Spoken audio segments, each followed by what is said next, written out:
Hello and welcome back. This is video number 4, and this is going to be about spicing your content up. Now that you understand how to create great, engaging content, the first thing I want to say is that we will be using Microsoft Word, which is compatible with both Windows and Mac computers. If you are using another word processing software, I cannot guarantee that it is going to work, because this is a time-tested process that we have used over and over again. And this is what works well for us. So we will be using that.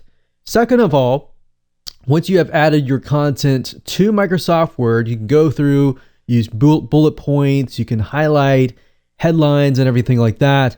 But in addition to that, what we recommend that you go ahead and do in addition is by heading on over to a website called graphicriver.net, as you can see here. Graphicriver.net is a marketplace that is filled with tons and tons of professional items like stationery designs, design templates that you can easily pick and choose, find the one that fits you and perhaps fits your audience most importantly, and make sure that you use it to your advantage. And this is what is going to help you stand out from everybody else who has plain content.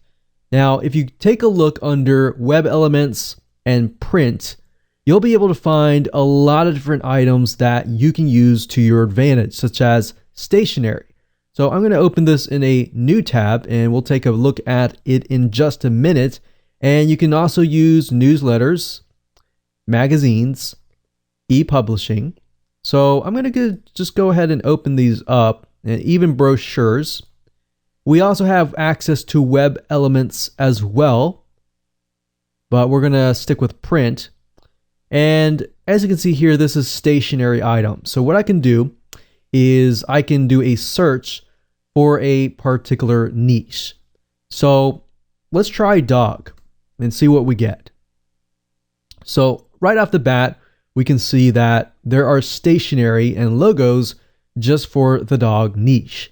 And what better way of making your content look more professional and more catered towards your specific audience by finding designs that are specifically made for that purpose. So if we take a look at these pieces of content, Envato or graphicriver.net, which is the parent company of GraphicRiver, will allow you to see all the images that are included. So as you can see, you can turn ugly content into something very professional. So we have logos, we have newsletters, we have stationery, and all sorts of really good design templates.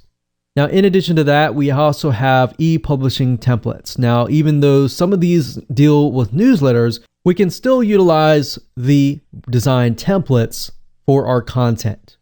Now, you'll notice that some of these require a program called InDesign. InDesign is created by Adobe, and you can easily get access to the free trial. And if it's something that you feel like you're going to use over and over again, you can always get access to that. Now, Adobe has something called Creative Cloud, which allows you to pay anywhere from $9 to $48 per month to get access to a huge suite of software tools without having to really dish out $400 or $500 or even $1,000 what it used to cost for every single one of these softwares. Now, to do that, what you can do is head on over to google.com and type in InDesign free trial, because sometimes the URL changes. So what you can do is go up to the top here, click download a free trial of Adobe InDesign, which will allow you to edit the design templates. As you can see here, some of them will require Photoshop. And of course, last but not least, if you do not want to download this software and you want somebody else to do it for you, you can always head on over to a website called Fiverr.com. And as you can see here, that is Fiverr.com, and you can simply type in InDesign, and you'll find a variety of people who are InDesign experts or even Adobe Photoshop experts. And you can simply hand the template to them, hand the content to them, And for $5 or even 10 or sometimes 20 max, you can get these designers to simply edit your content within InDesign and get it to work right away. Now, keep in mind that if you use something like InDesign to create your content, then you'll need to use part number 2, conversion tactic.